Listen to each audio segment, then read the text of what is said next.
Hello students, welcome you. Today I will teach you lesson number 5, concept of supply.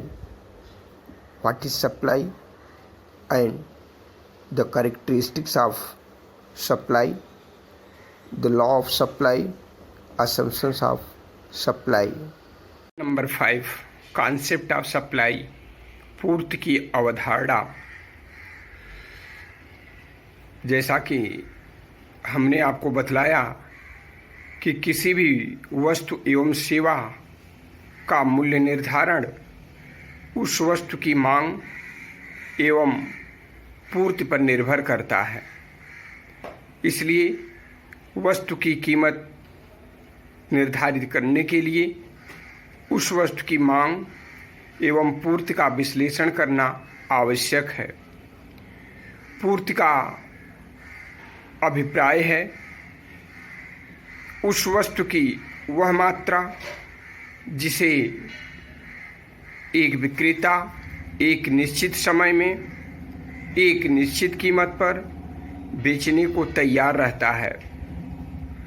सामान्यतः हम यह जानते हैं कि उत्पादक के द्वारा तैयार किया गया माल के स्टॉक और पूर्ति का अर्थ एक ही लगाते हैं, जबकि आर्थिक दृष्टिकोण से इन दोनों में अंतर है।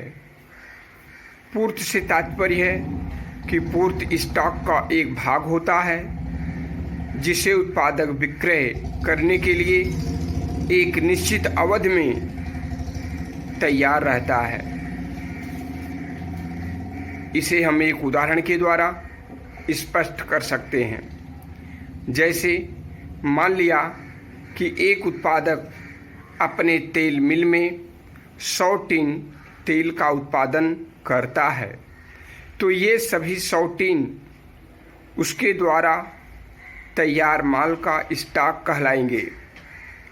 यदि वह उस वित्तीय वर्ष में 90 टिन या 80 टिन या कुछ ही भाग बाजार भाव पर बेचने को तैयार हो जाता है, तो ये 90 टिन 80 टिन पूर्ति मात्रा कहलाएगी।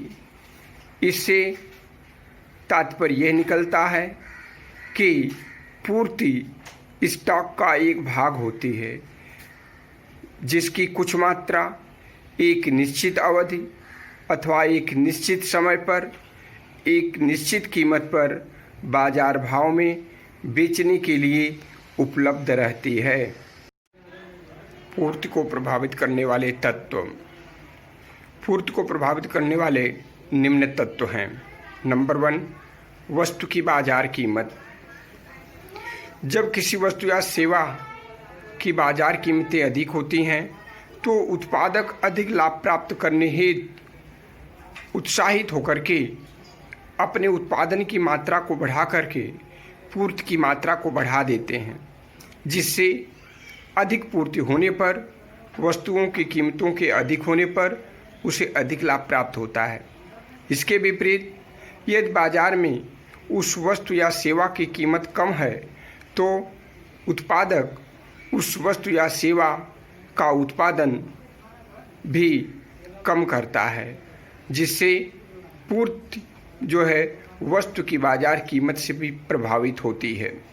नंबर 2, वस्तु के उत्पादक साधनों की कीमतें। वस्तु के उत्पादन में प्रयुक्त होने वाले साधनों की कीमतों पर पूर्ति निर्भर करती है। किसी भी वस्तु के उत्पादन में प्रयुक्त होने वाले साधन जैसे भूमि, पूंजी, श्रम, साहस तथा संगठन, इनके कीमतों के बढ़ने पर वस्तु की उत्पादन लागत बढ़ जाती है, जिससे वस्तुओं की कीमतें बढ़ जाती हैं। वस्तुओं की कीमतों के बढ़ने से अधिक उत्पादन होता है। इसके विपरीत साधनों की कीमतों के घटने पर लागत भी कम हो जाती है। ऐसे में अधिक उत्पादन लागत पर कम उत्पादन होने से बाजार में पूर्ति की मात्रा घट जाती है। बाजार में वस्तुएं उपलब्ध नहीं हो पाती। जब बाजार में वस्तुएं उपलब्ध नहीं हो पाती तो ऐसे में जो वस्तुएं उपलब्ध होती हैं वे महंगी होती हैं और महंगी होने के कारण उपभोक्ता ऐसी वस्तुओं को खरीदता है, क्योंकि उसके पास प्राप्त करने के लिए दूसरी वस्तु बाजार में उपलब्ध नहीं होती। और इसके विपरीत उत्पादन लागत घटने पर उत्पादक अधिक से अधिक वस्तुओं एवं सेवाओं का उत्पादन करता है, जिससे बाजार में पूर्ति की मात्रा बढ़ जाती है। संबंधित वस्तुओं की कीमतें। पूर्ति को प्रभावित करने वाली कुछ ऐसी वस्तुएं होती हैं जो पूर्ति को प्रभावित करती हैं, जैसे पूरक वस्तुएं तथा स्थानापन्न वस्तुएं। कभी कभी वस्तु की पूर्ति संबंधित वस्तुओं की कीमतों के परिवर्तन से प्रभावित होती है। संबंधित वस्तुओं की कीमतों के बढ़ने पर उत्पादक वस्तु के उत्पादन को बढ़ाने के लिए तत्पर रहता है, क्योंकि उसे अधिक लाभ प्राप्त होता है। यदि कुछ ऐसी वस्तुएं हैं जिनकी कीमत में कोई वृद्धि नहीं होती, तो उत्पादक उस वस्तु के उत्पादन को कम कर देता है, अर्थात बाजार में उसकी पूर्ति कम हो जाती है। पूरक वस्तुएं। ऐसी वस्तुएं जिनका व्यवहार में अगर देखा जाए तो एक वस्तुओं के क्रय करने से उसकी उपयोगिता दूसरे के अभाव में बिल्कुल शून्य होती है, जब तक कि दूसरी वस्तुओं को क्रय न किया जाए, क्योंकि ऐसी वस्तुएं एक दूसरे के लिए बहुत ही उपयोगी होती हैं। जैसे पेन और स्याही। अगर कोई व्यक्ति पेन का प्रयोग कर रहा है तो स्याही के अभाव में पेन का उपयोग शून्य के बराबर है। ठीक उसी प्रकार से कार और पेट्रोल। अगर किसी व्यक्ति के पास कार है लेकिन पेट्रोल का अभाव है, तो ऐसी स्थिति में कार की उपयोगिता पेट्रोल के अभाव में शून्य है। इस प्रकार से ऐसी वस्तुएं जो एक दूसरे की पूरक होती हैं, एक दूसरे के लिए बहुत ही उपयोगी हैं। स्थानापन्न वस्तुएं। ऐसी वस्तुएं जिनमें एक वस्तु के स्थान पर उससे संबंधित अन्य वस्तु का उपयोग उपभोक्ता के द्वारा कर लिया जाता है और उससे उसको समान संतुष्टि प्राप्त होती है। जैसे स्थानापन्न वस्तुएं अगर उपलब्ध नहीं है तो उपभोक्ता को उससे संतुष्टि प्राप्त नहीं होती। जैसे चाय और कॉफ़ी। चाय के अभाव में उपभोक्ता कॉफ़ी का प्रयोग करता है। चाय और कॉफ़ी एक गर्म पेय पदार्थ है। एक के अभाव में दूसरी वस्तु के उपयोग से समान संतुष्टि प्राप्त होती है और पूर्ति भी प्रभावित होती है। ठीक उसी प्रकार से पेप्सी और कोक भी स्थानापन्न के उदाहरण हैं। पेप्सी के अभाव में कोक या कोक के अभाव में पेप्सी का उपयोग करने से समान संतुष्टि प्राप्त होती है।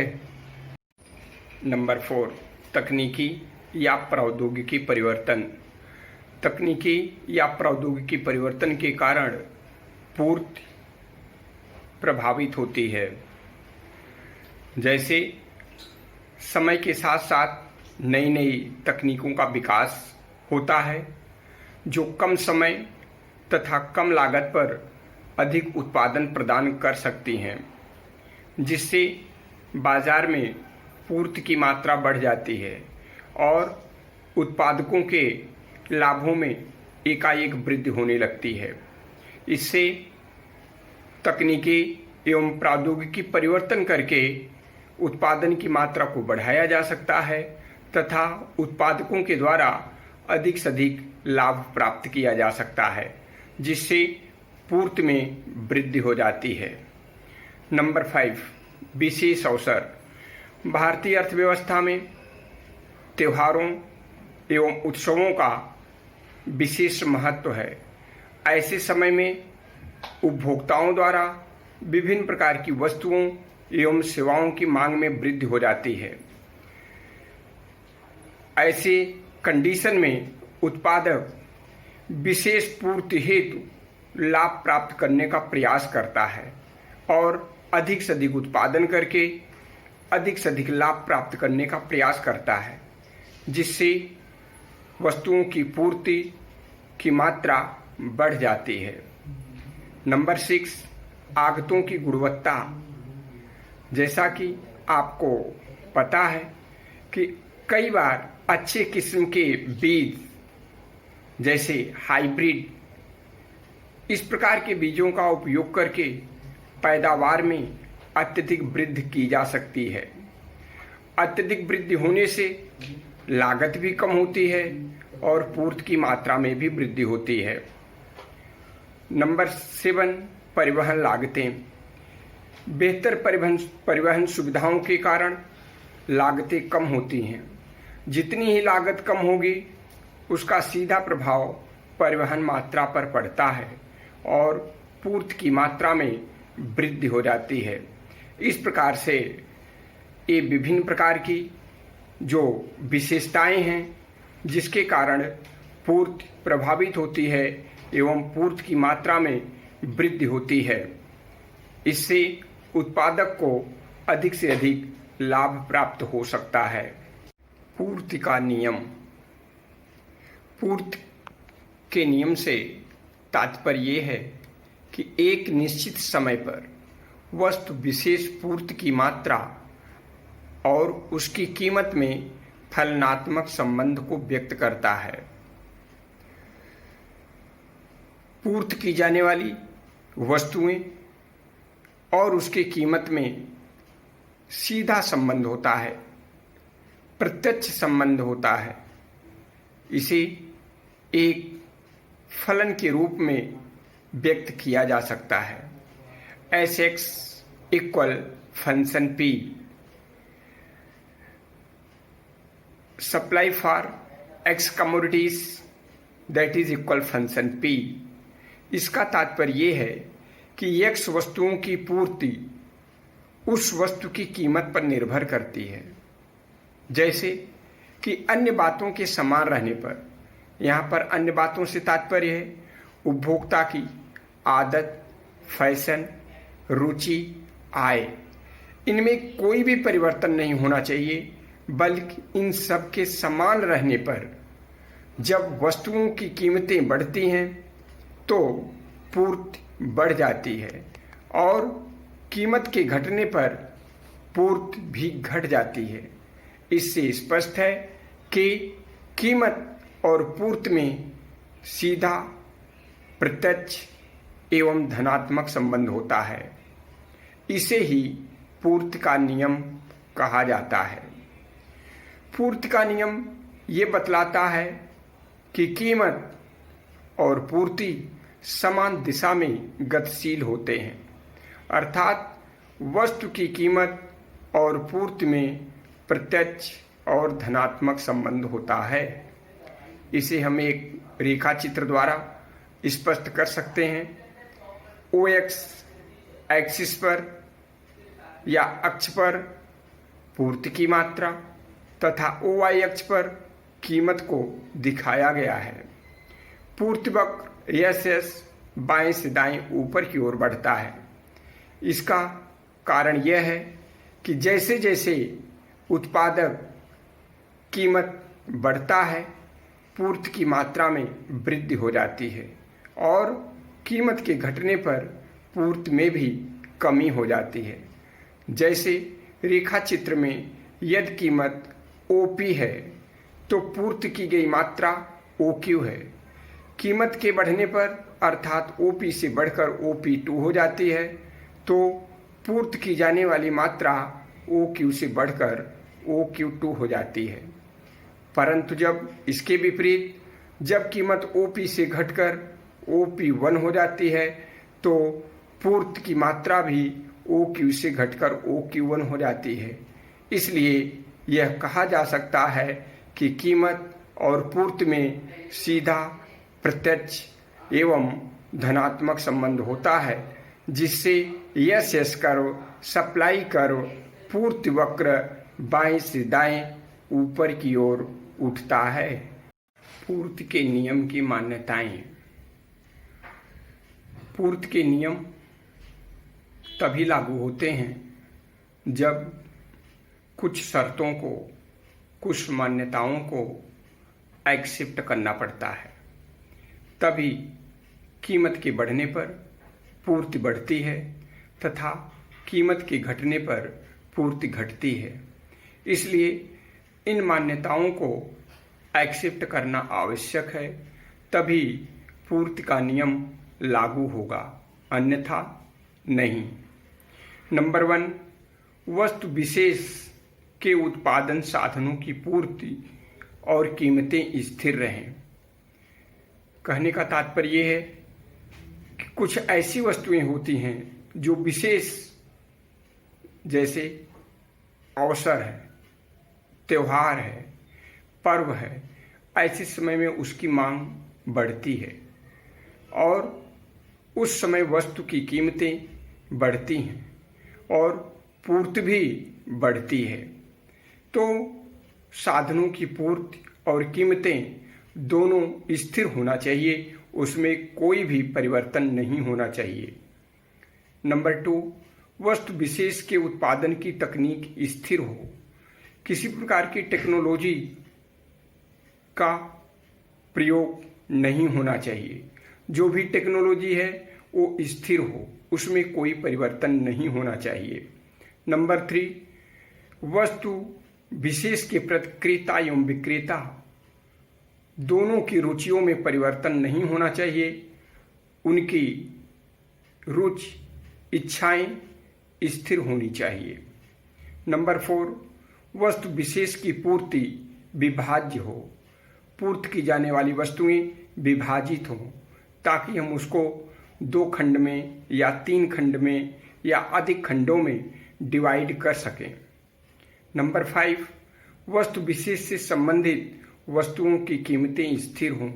कीमतों में परिवर्तन नहीं होना चाहिए, क्योंकि कीमतों के परिवर्तन होने पर पूर्ति का नियम लागू नहीं होगा। नंबर 6, सरकार द्वारा आरोपित कर एवं अनुदान स्थिर रहे, इसमें किसी भी प्रकार का कोई परिवर्तन न किया जाए, तभी पूर्ति का नियम लागू होगा। नंबर 7, कृषिगत पदार्थों की पूर्ति हेतु मौसम एवं जलवायु की दशाएं स्थिर होनी चाहिए। मौसम में एवं जलवायु में किसी भी प्रकार का कोई परिवर्तन नहीं होना चाहिए, नहीं तो पूर्ति का नियम लागू नहीं होगा।